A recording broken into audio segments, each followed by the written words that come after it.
Bom,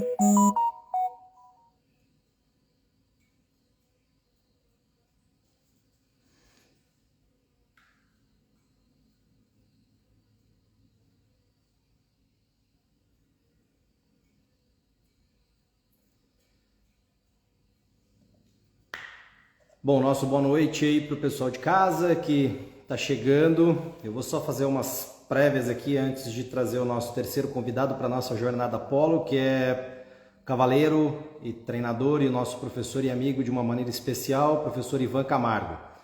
Logo ele estará conosco aqui. Só falar um pouquinho também da Horse Fit, sempre me apresentando para vocês, né? Meu nome é André Luiz, sou responsável frente à Horse Fit. Filho do Pércio, da Regina, pai da Heloísa, da Isadora, do Heitor e também do Petrus, marido da Lucine. E é um prazer estar aqui com vocês. Para quem está chegando agora, a nossa escola ela tem uma frente de oferecer uma equitação de qualidade e é por isso que nós fizemos então a ideia de trazer essa jornada Apollo para realmente oferecer conteúdos relevantes e profundos para os apaixonados pelo cavalo, principalmente numa condição de equitabilidade de qualidade.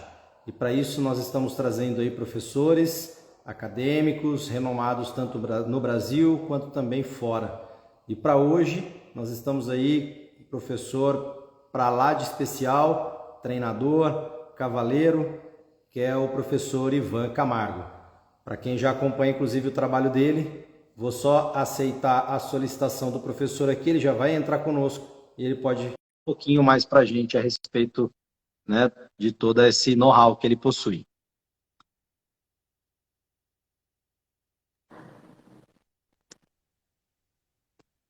Professor Ivan. Como é que é? Saudações. Tá me ouvindo bem, não? Sim, professor, ouço bem. Tem um fone aqui, mas não tá... Vai ter que ser aqui mesmo sem o fone. Estou improvisando. Tudo bem, não? Boa noite aí. Tarde para mim aqui, mas tamo junto, tamo junto. O professor Ivan, para a galera de casa aí, na verdade, aceitou de bate-pronto o nosso convite quando nós o fizemos.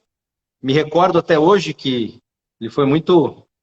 Nós somos, né, lisonjeados com o retorno, com a proatividade de estar conosco, principalmente quando se fala de equitação, e para quem acompanha aí toda a história do professor Ivan, pode perceber que diariamente, né, constantemente, o professor está postando aí conteúdos de extrema relevância, falando da equitação e, inclusive, na verdade, trazendo abordagens para a vida de suma importância. É, com certeza, por conta dessa maestria, desse profissionalismo, que a gente acompanha o trabalho do senhor, né, e somos fã de carteirinha de todo esse know-how que o senhor possui, e que nós estamos aqui, né, para esse bate-papo. E o professor lá, inclusive, né, já bem tarde, né, professor? É 11 horas aí? Meia-noite. Meia-noite? É. E está aqui à disposição, né, para estar trazendo para a gente abordagens aí da equitação de qualidade. Então, a gente é muito agradecido, viu, professor? De coração. Imagina, para mim sempre é um prazer. Eu estou sempre disposto a ajudar quem tem curiosidade, a aproveitar a minha experiência. Desde que eu comecei a fazer esses vídeos o ano passado, né, tem mais de um ano, justamente eu pensei, poxa, a gente tem que tentar de alguma maneira passar para frente. Meu pai sempre disse isso, o que você aprende, o conhecimento que você tem, o que você tem é para passar para frente. Então eu sempre quis tentar fazer alguma coisa em prol do esporte, deixar algo do que eu aprendi, o pouco que eu passei, eu acho importante. Então estamos aqui sempre disposto a dar uma força, e para mim é um prazer estar aqui com você. Deixando um legado. Gratidão Exatamente, enorme. é a tentativa, né? Exato. Professor, inclusive, né, a gente falou aí bastante durante essas semanas, né? E fico bem feliz aí também, o professor sempre trata, né, do pai, da família, como uma causa e um motivo principal, é um propósito. Então isso para o pessoal de casa aí, com certeza, né? Essa é a nossa prioridade, né, professor? Sem dúvida. E inclusive com algo em comum aí, né, das artes marciais, o karatê, judô, Já trata jiu-jitsu agora, o mais novo. Jiu-jitsu, É isso aí. filho. Que Sempre bom. envolvidos nisso, porque eu acho que é o mais formador, né? Eu acho que é muito legal. Claro que ela bem feita, eu sempre digo, né? Porque mal feita também a gente tem de tudo aí, mal feita, que só atrapalha, né? Mas ela bem feita, e como a gente já tem experiência, vem de família nisso, eu sempre quis que meu filho, minha filha também fez, então todos eles aproveitaram isso aí. E é o pouco que a gente pode tentar deixar e passar para eles, né? Para mim sempre, eu brinco sempre, meus filhos, família em primeiro lugar em tudo na minha vida. E fiz grandes mudanças por causa deles, muito mais do que por causa de mim. Com certeza. Bom, professor, vamos lá. Eu vou dispensar um pouquinho aqui apresentações, até porque a gente já fez algumas delas, né? E a relevância aqui é em trazer conteúdo para o pessoal de casa, pessoal que nos acompanha, que acompanha também o professor. E qualquer dúvida, nós vamos deixar aqui os comentários em aberto para vocês realmente estarem participando conosco. Então, as dúvidas pertinentes dentro dos assuntos da qual nós formos tratar, pessoal de casa, super à vontade e aproveita aí essa enciclopédia de conhecimento que a gente trouxe aqui como convidado.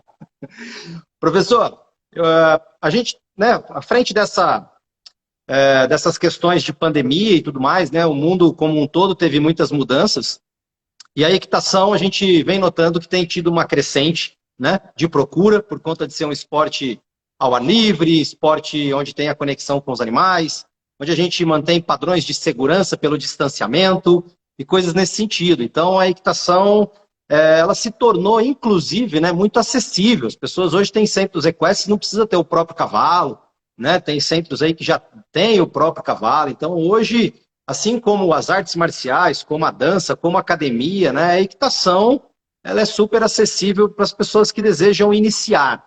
E para essas pessoas que desejam iniciar, o que o professor pontua como uma busca que eles precisam de antemão ter para realmente ter a equitação como um ganho para a vida e não como medo, como ansiedade, como trauma e outras coisas que podem gerar, na verdade, com o mau uso dessa arte.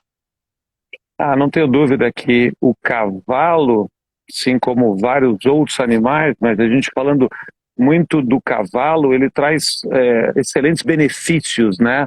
Você entender que sempre assusta no começo, principalmente quem começa a montar depois de adulto, e é muito aberto a qualquer tipo de pessoa, a qualquer idade, o montar a cavalo.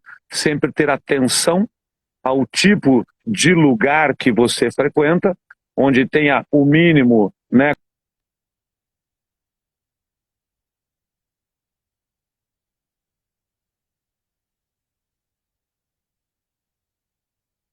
Professor, travou um pouquinho a internet para mim aqui, não sei se o pessoal de casa também.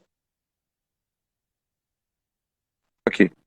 Vamos lá. Então, a segurança em primeiro lugar, né? Lugar que tenha pelo menos, você se informar bastante, onde tenha pelo menos um plano de aulas, pessoas que tenham formação. Eu não digo só essa formação de alguém que já montou, que dá aulinha na escolinha, não é só isso, né? Porque você acaba lidando com todo tipo de pessoa. Eu acho que tem que ter um mínimo de formação, até um pouco de um princípio acadêmico, de formação, de tratar com as pessoas, com os filhos, com as crianças, como a gente fala na parte da arte marcial também, né? Ter muito cuidado na mão de quem você vai deixar.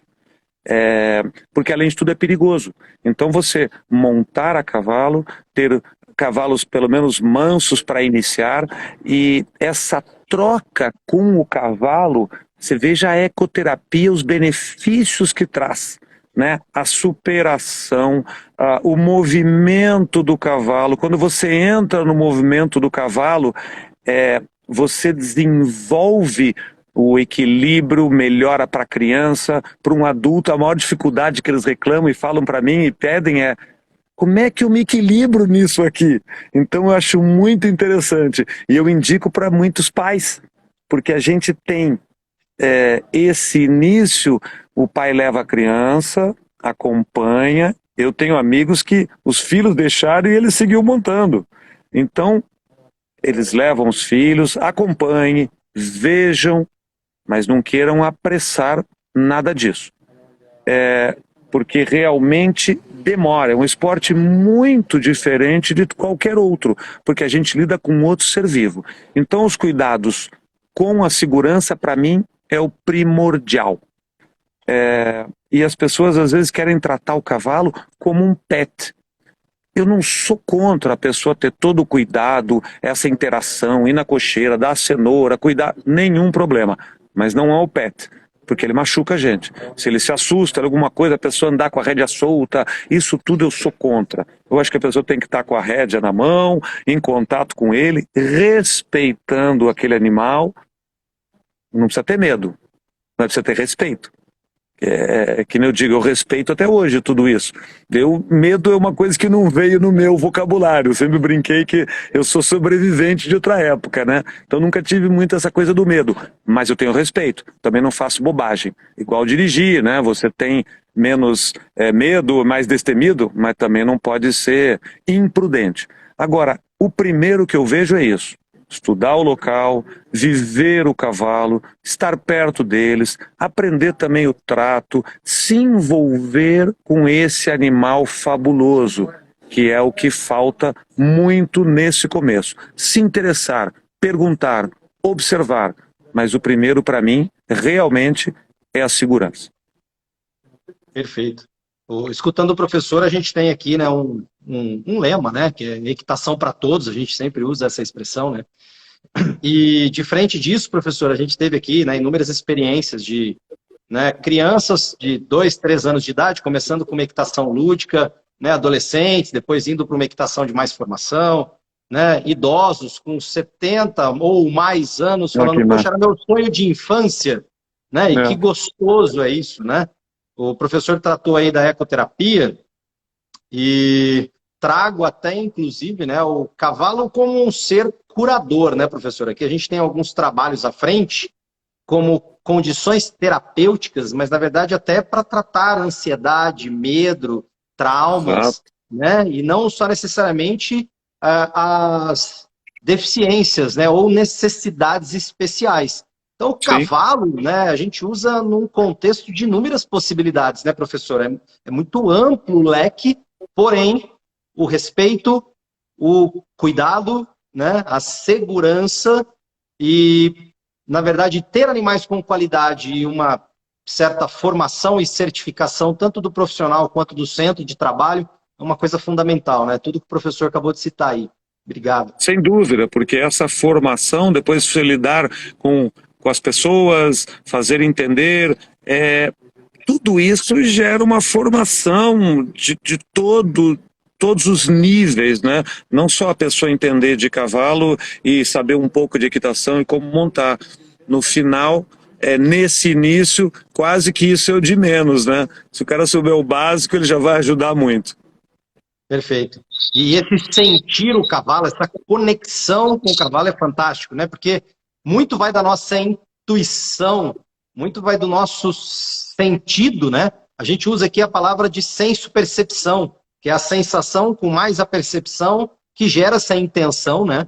Da gente conseguir colocar o movimento, conseguir colocar a qualidade, conseguir colocar essa junção e esse conjunto, na verdade, criar uma forma harmoniosa de desenvolvimento, né, professor? Então, tudo isso é mágico, né?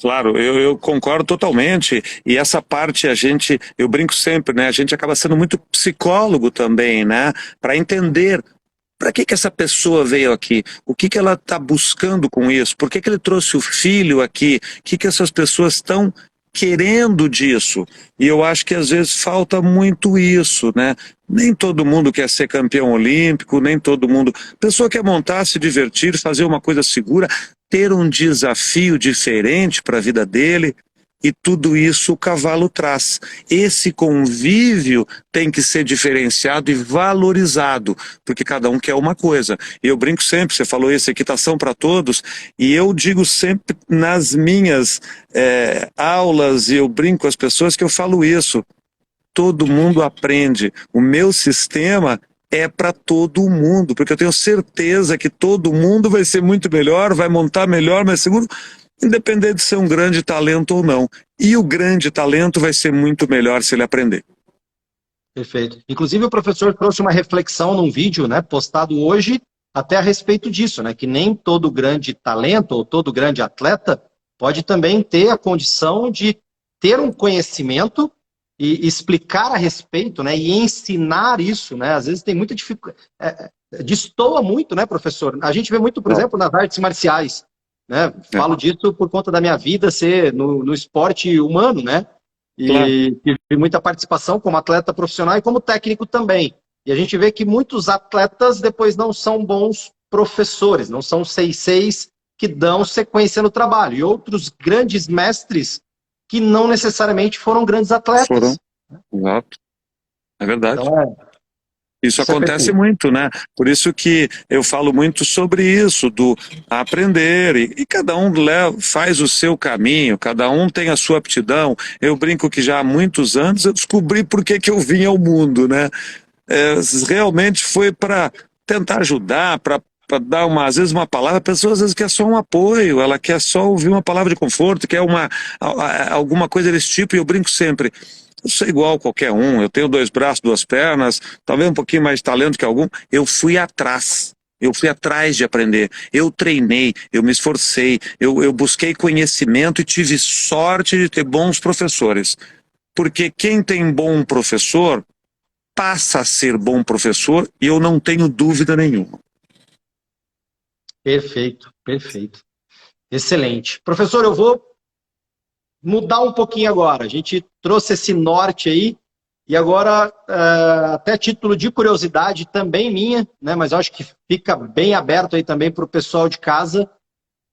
Existe algum diferencial ou algo que poderia complementar a equitação aqui no Brasil com algo daí de fora, internacional, que existe, por exemplo, de condições na Europa e que no Brasil, por exemplo, tenha certas dificuldades ou algumas coisas limitantes? O professor tem algumas considerações para fazer a respeito disso, só para trazer, né, para a gente? Olha, eu venho à Europa há muito tempo. Primeira vez que eu vim, eu tinha 19 anos, faz bastante tempo. Foi em 1984, o ano que eu fiz 20. E foi uma ideia do meu pai. Meu pai sempre foi um apoiador, um cara para frente da época, tudo. Imagina, eu vindo de Curitiba, naquela época, nos 80, ia para São Paulo competir, montar com outros treinadores. Mas ele viu o Nelson Pessoa, que era o papa, né, do esporte, e iam muitos mais cariocas, acabavam indo para a Europa treinar com o Neco, porque o Neco é carioca. Então, por relações familiares, amizades, não sei o quê, iam para lá. Do resto do país, alguns de São Paulo, que era um centro muito mais avançado, e Curitiba, apesar de ter um ou outro cavaleiro importante, treinador, era mais atrasado, obviamente, um centro muito menor. E aí ele falou, não, você vai lá montar com o Neco e vamos ver, e foi atrás, se virou, e no fim eu fui montar com o Nelson Pessoa. Então, para mim, foi um verdadeiro choque cultural de todas as maneiras.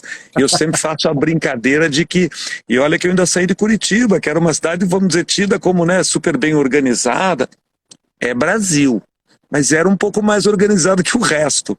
Quando você chega lá, você tem um choque de realidade, o que você vive é tupiniquim total. Desde não parar na faixa para o pedestre passar, de jogar papel na rua. Você lembra que a gente jogava as coisas pela janela do carro? Uma coisa absurda, coisa de índio total, né? E aí quando você vai para lá, você toma um choque. Isso são só detalhes do choque cultural de vida, de cidadania. Mas quando você vai montar cavalo, eu nunca tive ideia de ser profissional. Eu tinha 19, 20 anos, hoje a garotada já cresce querendo ser profissional, porque existe. Na minha época não existia isso no Brasil. Daí era até um pouco vergonhoso você ser profissional, era para um nível pior da classe social, vamos dizer assim. Então, nunca falava, ia estudar, ia tocar os negócios do meu pai, tinha imobiliária, e ia montar como hobby, era muito mais legal. Quando eu fui para a Europa e voltei, eu voltei encantado. Eu falei, poxa, ser profissional dessa maneira, onde existe um profissionalismo, aí eu quero. Bacana. Então voltei com outra ideia. Então, quando eu voltei, eu vi as grandes diferenças que o Brasil estava 150 anos atrás do esporte na Europa. Hoje a gente está só 100, mas a gente já teve 150. Então as pessoas às vezes me criticam, bravo, porque eu falo o que eu acho realmente e vivo, né? Cultura demora muito para a gente ter, vão ter que passar anos, e a Europa já vai ter passado outros também. Então nunca a gente pode querer comparar o Brasil com a Europa. Nunca vai ser igual. O hipismo, a criação nossa é espetacular hoje em dia, das 4 melhores, mas toda a base existe muito mais bem feita na Europa e homologado. Então você tem que fazer alguns cursos, você é novo, você passa a saltar, por exemplo, Inglaterra, alguns outros países, França, Inglaterra principalmente, você monta pônei, você é obrigado a montar pônei até os 13 anos. São pôneis de salto 1,20, salto 1,30, mas é pônei, você é obrigado a montar até os 13. Até os 16 você pode montar. Tem campeonato europeu, campeonato de junho, tudo de pônei, porque as distâncias são outras, mas eles saltam até 1,40 m. Mas você é obrigado a montar até 13 anos. Porque a proporção do cavalo para o cavaleiro é mais normal. É igual quando a gente é adulto montar um cavalo grande. Sim. Mas como é que você muda essa cultura no Brasil? Vai ter que mudar tudo quanto é prova, a distância são outras. Você não pode o pônei saltar com um cavalo grande. Tudo isso. Então eu sei que é muito difícil. Mas é a melhor escola que existe. Então são detalhes que eles já promoveram e seguem essa cultura de muitos e muitos anos. Tudo é muito novo no Brasil. Então essa educação de ter formação de instrutor, de você ter que ter curso, você ter que se preparar para saltar uma prova de 1,10 m, que começa a ser uma prova internacional, 1,20 m, você tem que ter o curso, você tem que ter passado num teste, não é simplesmente ir lá inscrever e saltar a prova. Na Alemanha, você para passar do grande prêmio, que é 1,60 m, que são as classes S. S é 1,50 m, S1 1,55 m, S2 é 1,60 m. Você para ir na classe S, você tem que ter classificado em várias provas antes naquele ano. Aí você começa a fazer classe S. Para ir para a classe S1, você tem que ter tantas classificações. Se você passou, no outro ano, se você não tiver, você volta para trás. Por isso que a Alemanha é isso. Mas permite. Porque enquanto, não sei nem quantas inscrições tem em cada federação no Brasil ou na confederação, mas sabe quantas tem na federação alemã? 600 mil praticantes do esporte hípico. Na França, 500 mil. Então, olha, dá para fazer tudo. As federações têm dinheiro, tem organização. Então, é muito diferente esse ponto desde o básico. Não é só ir lá saltando, você é avaliado, tudo, para poder saltar uma prova melhor. No Brasil, o que você precisa? Escrever na prova. Então, além de tudo, é perigoso. Perfeito. Não tem critério na condição formativa, inclusive, né? Exatamente. Já começou alguma coisa no Brasil? Alguma formação de instrutor? Já começou. Está engatinhando. Já é um início. Eu acho muito importante isso aí. Agora, também tem que ver de que maneira vai ser feita. Porque só para dizer que tem e faz de qualquer jeito, qualquer um passa, quem dá o curso é um desastre, quem passa também não vai adiantar muito, né? Mas já é um início, já é um início. Perfeitamente. E nos processos de treinamentos, agora uma outra dúvida, né? Tendo visto que a gente está trazendo isso, nos processos de treinamento dos cavalos, professor, tem a diferença também do que acontece, por exemplo, no Brasil ou não? Não, sim. O Brasil já segue muita coisa, sem dúvida nenhuma, mas principalmente a iniciação dos cavalos novos, a preparação, tem mais gente talvez qualificada para esse trabalho. O Brasil está perdendo muito hoje, tem poucos formadores de cavalos novos, gente realmente com um sistema para preparar e treinar esses cavalos com método, com plano, eu vejo que tem pouco. Claro que tem alguns, a gente tem muito cavaleiro bom no Brasil, mas isso eu acho que falta, e falta uma regência, vem de cima, né? Eu acho que a CBH acaba tendo que apertar, já fez muita coisa, agora esse grupo, essa nova diretoria que entrou pode ser algo importante, mas tem que ir pensando um pouco nisso, para formatar algumas coisas e cobrar no final, né? Porque senão não adianta, você só vai criar uma cultura impondo regras, e no começo as regras têm que ser duras. Eu faço sempre quando eu cheguei a primeira vez da Europa, eu falei assim uma vez com uns amigos, eu tinha 20 anos de idade, falei, nossa, fiquei impressionado como é a Europa. Você chega lá, você para na faixa, você não joga papel na rua, a famosa cidadania, né, o respeito, né, o teu direito vai até onde começa do seu vizinho, né, uma coisa que é normal se você pensar. Agora, no Brasil, vai se perdendo e se perdeu, acredito que cada vez mais. Eu acho por falta das leis serem duras. Porque um amigo daí na época falou assim, mas Ivan, lá dói no bolso, as leis são duras, vai preso. Eu não soube rebater na hora, porque ele também tinha razão. Só que quando você tem essas regras duras, com o tempo, as gerações seguintes sabem que aquilo simplesmente é errado. Ninguém está pensando que é multa, que dói no bolso, vai preso. Não, é errado, você não faz. Então eu acho que para começar, temos que ter regras bem duras no Brasil. Não é o mesmo Brasil de quando eu era jovem. Agridem o professor, batem na aula. Então você vê que a coisa piorou muito, coisas que não se via. Para mim, o professor entrava na sala e levantava. Todo mundo se levantava, eu sou dessa época. Pode dizer, velho saudosista.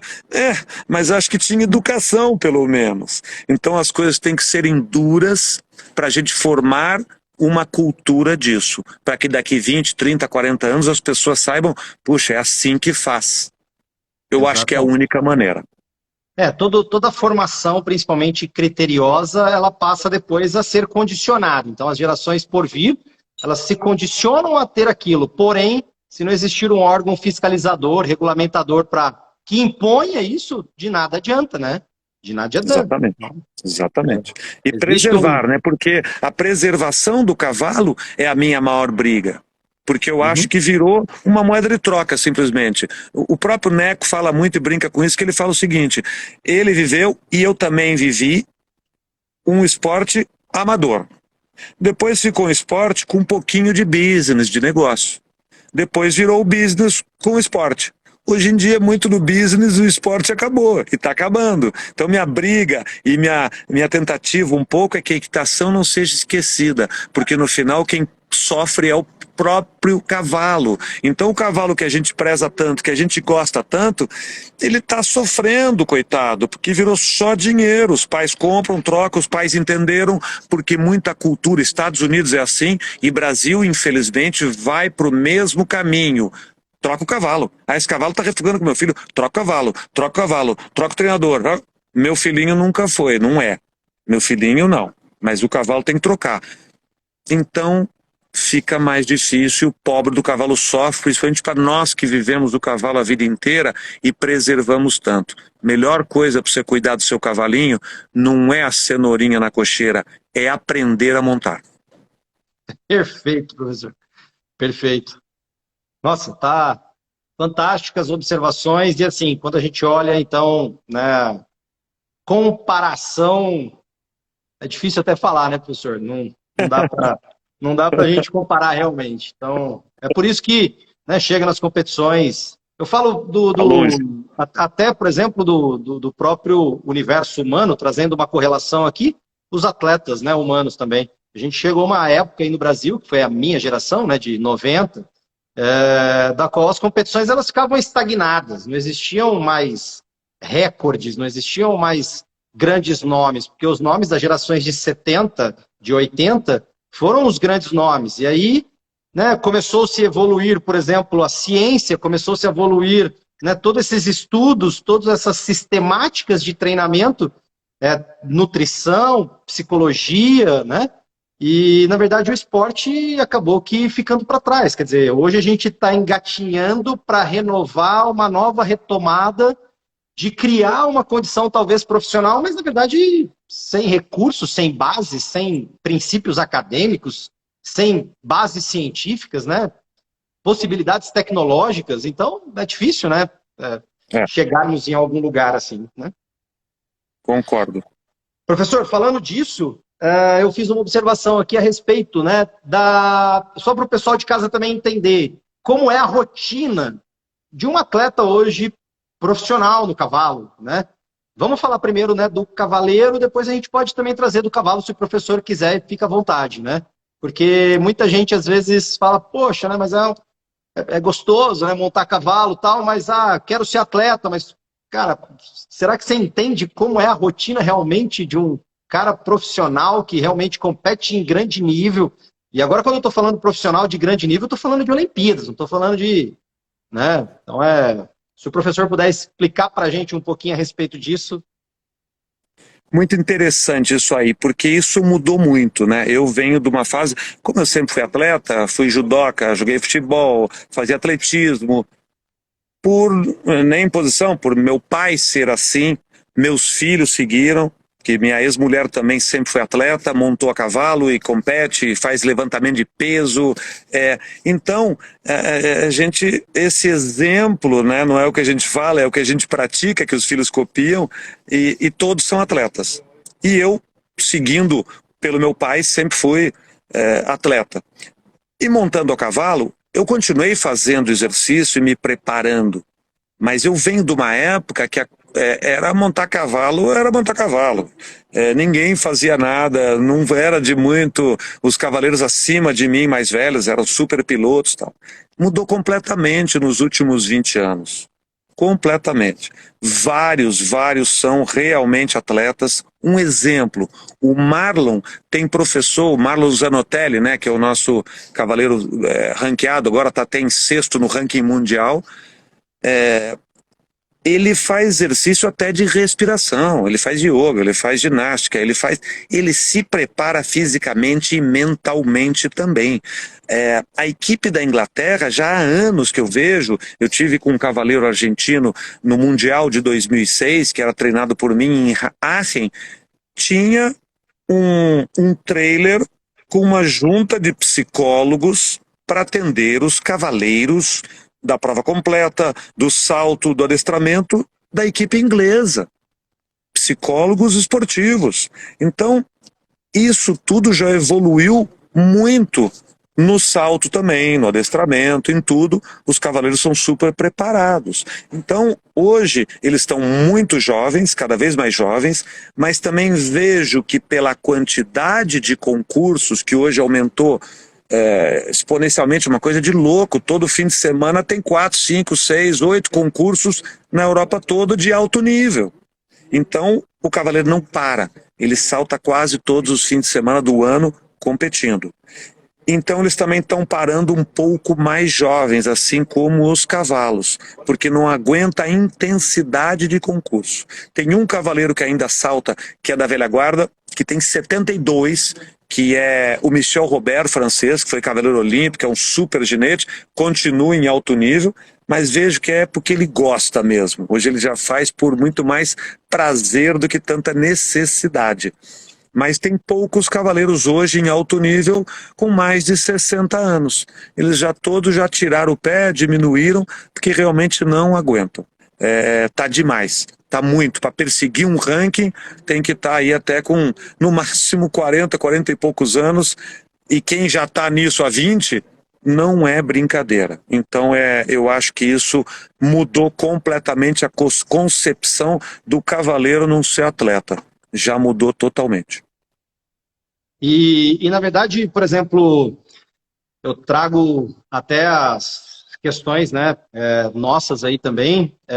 Por exemplo, a intensidade e também o volume, né, professor? Por exemplo, tem atleta aí que vai treinar no período da manhã, depois da tarde talvez vai fazer um treinamento de corrida ou um treinamento resistido.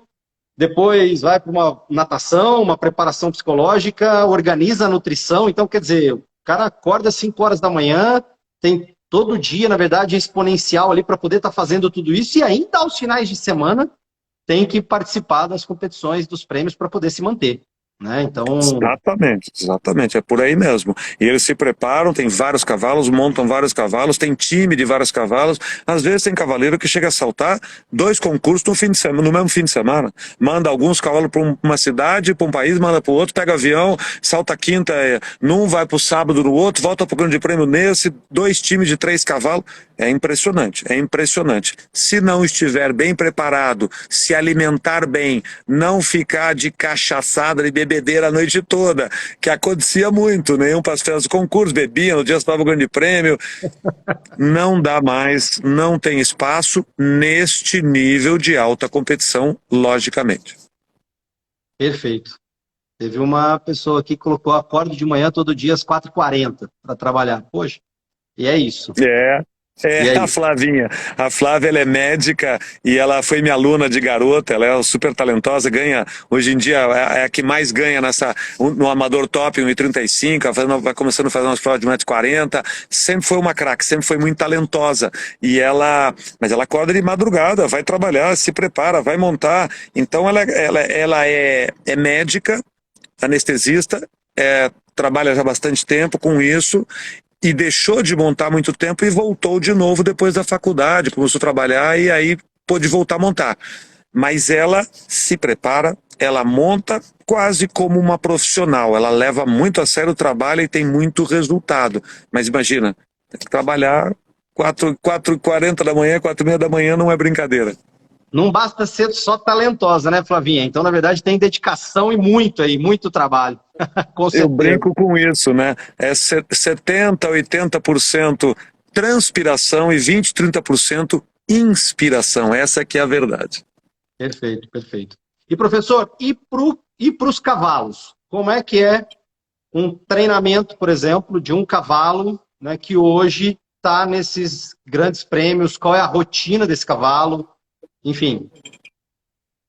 É outra parte bastante interessante. Esses cavalos estão super preparados fisicamente. Bom, trabalho, né, para ter controle, tudo isso aí, né, tá incluído, um pouco de adestramento, um pouco de tudo, ginástica de salto e também galope, pista de fundo também, para ganhar fôlego, abrir o pulmão, musculatura, vitaminas. Aí temos osteopatas, temos excelentes veterinários acompanhando esses cavalos o tempo todo, ferradores de alto nível, é igual a gente, o atletismo, ter lá o sapato da marca tal, feita sob medida para você.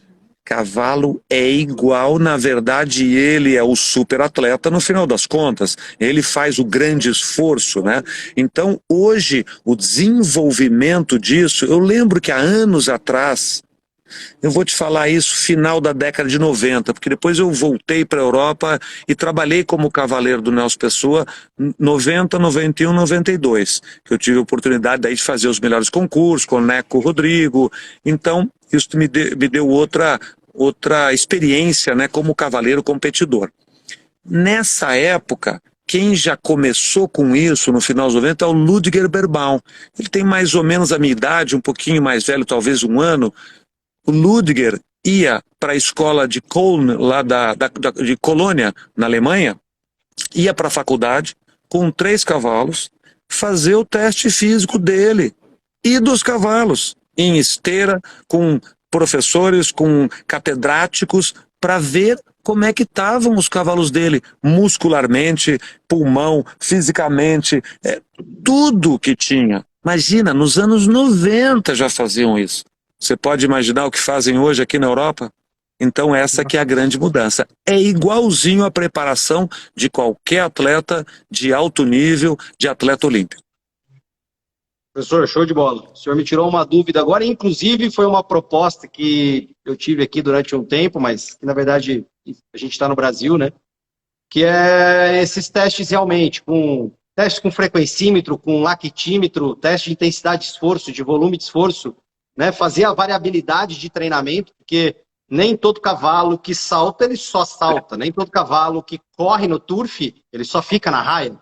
No caso do tambor, a modalidade que a gente trabalha, né? A gente vê os treinamentos, por exemplo, né? Em 3 tambores, a pessoa só fazendo o percurso dos 3 tambores. Quer dizer, de nada adianta, nem para o cavalo, nem para o cavaleiro, praticar só essa especificidade, né? Porque a abrangência, a preparação geral, ela não acontece, né? E principalmente quando a gente não tem dados, a gente não consegue avaliar. E se a gente não consegue ter dados e avaliar, a gente não consegue performar, né?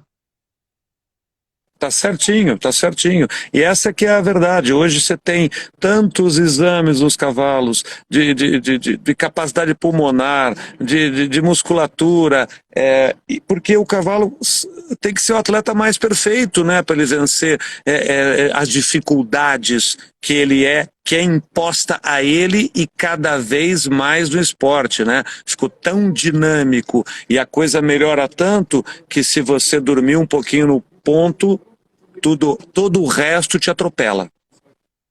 Perfeito.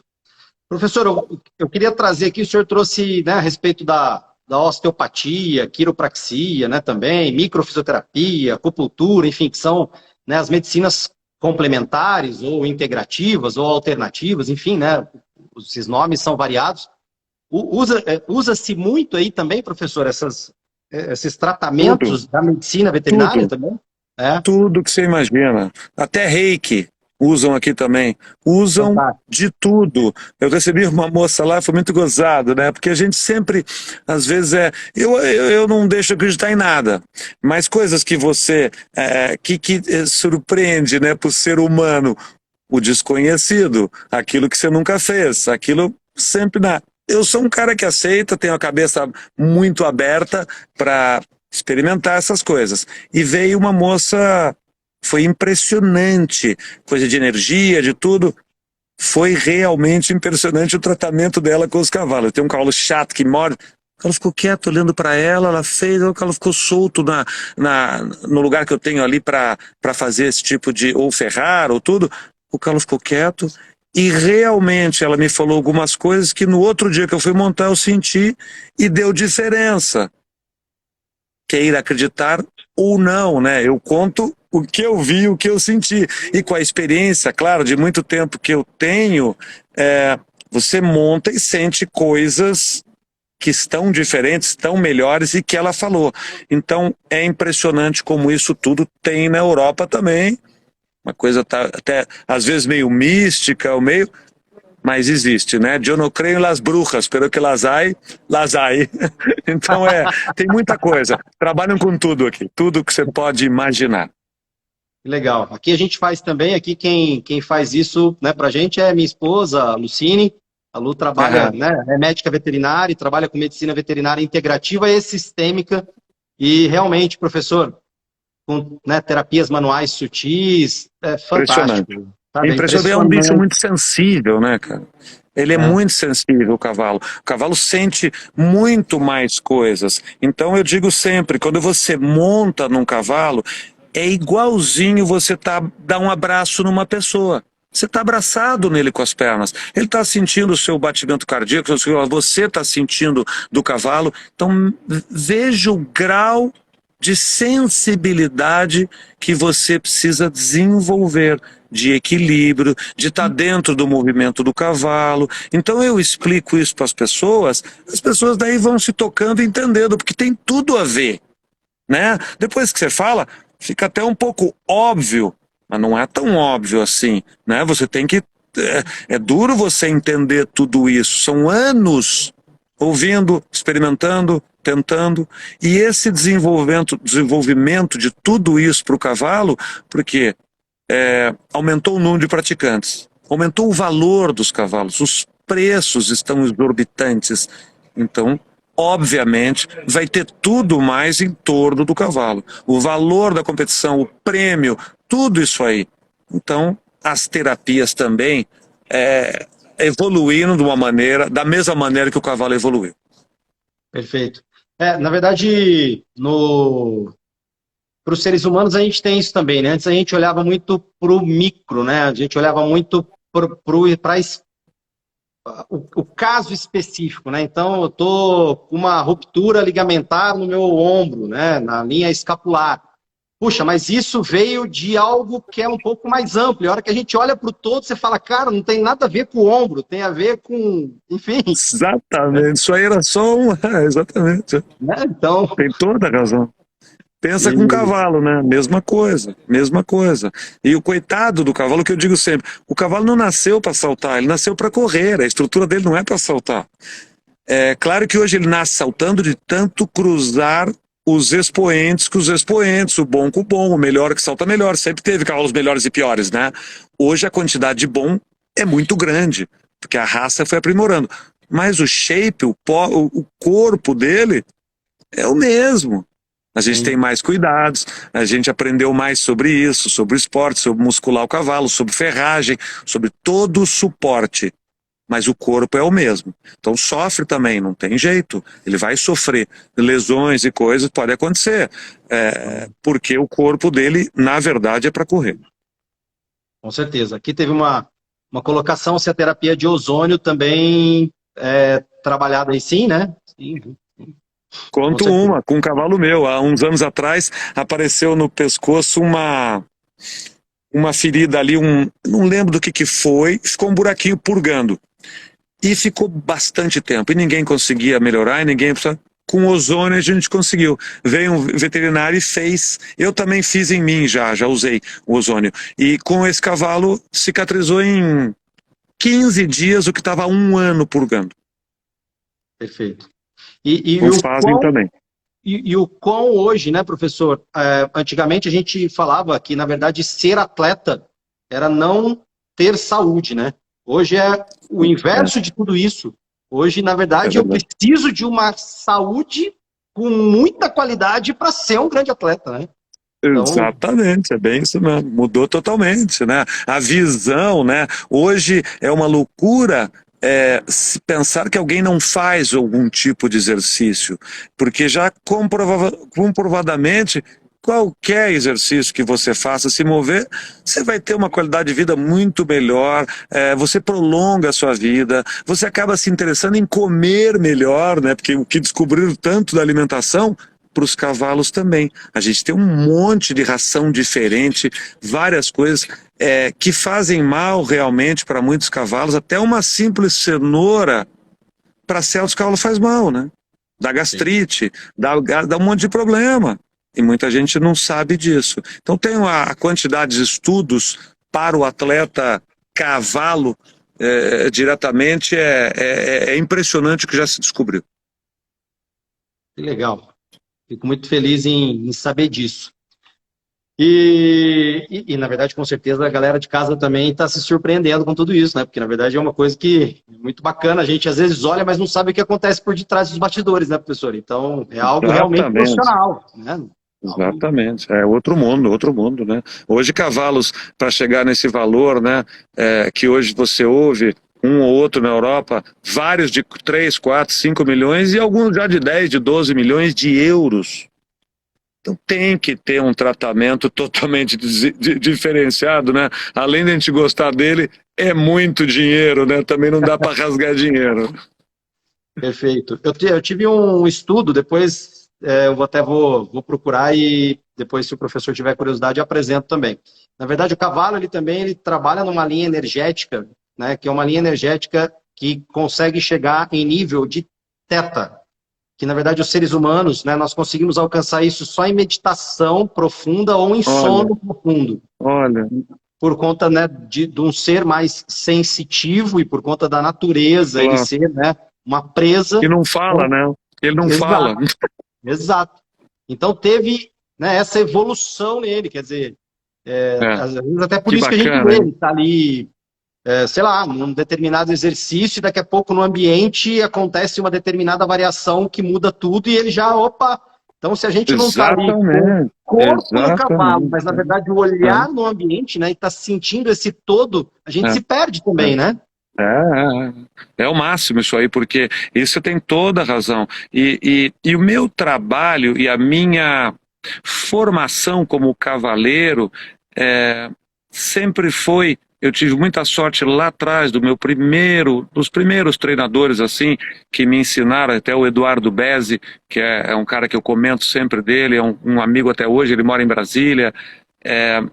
A sorte minha realmente foi cair nas mãos dele. E eu digo sorte porque é muito difícil você escolher alguém para te treinar quando você não sabe. Como é que se avalia? Então aquilo foi uma sorte tremenda. Eu tinha 16 anos de idade. Treinei alguns anos e eu acho que esse meu caminho foi que eu cheguei depois no NECO com 19 para 20 muito bem preparado para dar o próximo passo. Então eu acho que eu aproveitei muito mais por ter base, ter muito conhecimento já de equitação. Para quando eu cheguei no NECO, para mim foi mais fácil. Mas o que eu quero dizer, a minha equitação, a partir do Eduardo Bezzi, ele sempre disse, eu dou a arma para que você possa desenvolver a sua sensibilidade. Isso é genial. E eu segui fazendo isso porque você dá estrutura para o cara montar equilíbrio, independência dos membros, dos braços, das pernas, está bem postado ao cavalo, porque aí você vai se enquadrar naturalmente o cavalo para que depois você parta o próximo passo de tirar figuras de trabalho, apoiar tudo, porque você já está bem a cavalo, você está a favor do cavalo, você está junto dele e não contra. Então por isso que eu sou sempre duro do começo e não, eu ensino o cara a montar, não vai trotar aqui, fazer a linha reta, não ensino a fazer lateralidade, não ensino nada, que não adianta nada, o cara tá tenso, tá duro, tá agarrado na boca, ele vai criar mais problema pro cavalo dele. Então é dar armas para que você desenvolva uma sensibilidade que às vezes nem você sabe que você tem. Exatamente, exatamente. Fantástico isso, professor. E, na verdade, eu gostaria que o professor aí, se a galera de casa tiver alguma pergunta, tá super aberto, viu, pessoal? Pode trazer pergunta aí, a gente tem ainda mais 10 minutos.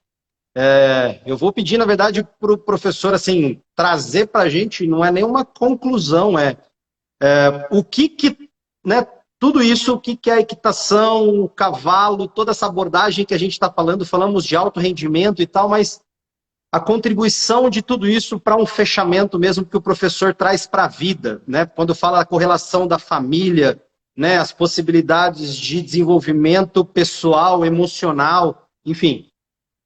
Está na mão do professor aí para fechar para a gente aí.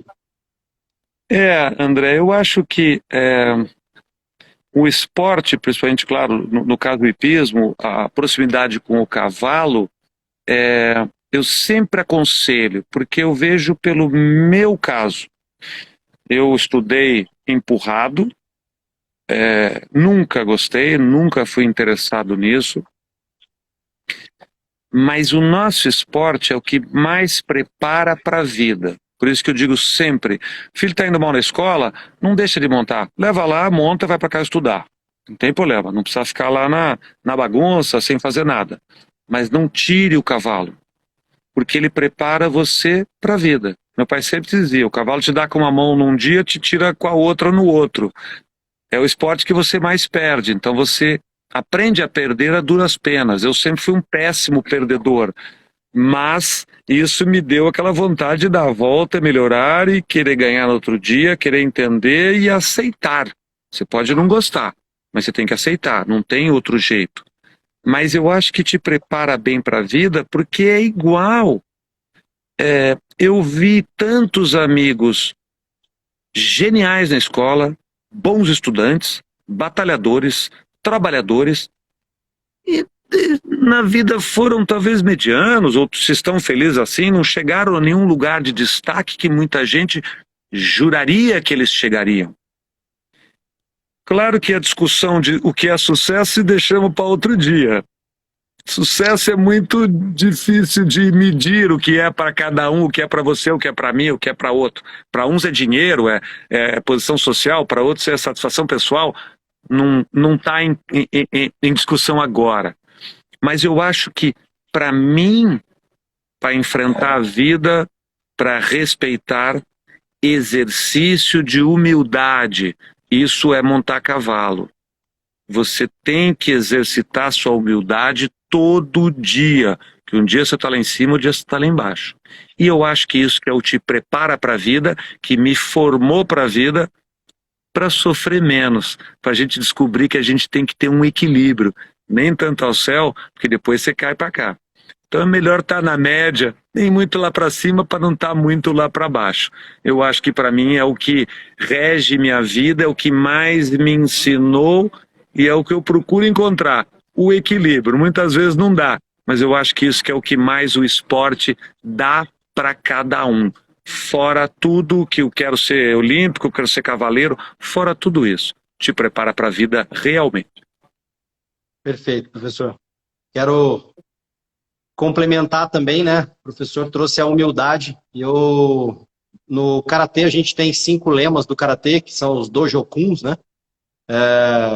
E na verdade o primeiro lema é respeito acima de tudo. Então, trazer isso, né? E o respeito é, inclusive, entre nós, profissionais do mundo do cavalo, respeitar, né? Tem escolas diferentes, tem opiniões diferentes, e aí eu preciso entender o que serve para mim, o que não me serve, enfim. Professor, rapidinho, eu vou só fazer um bate-pronto, professor, aqui, trazer algumas questões. Vamos ver se dá para responder pelo menos algumas aqui.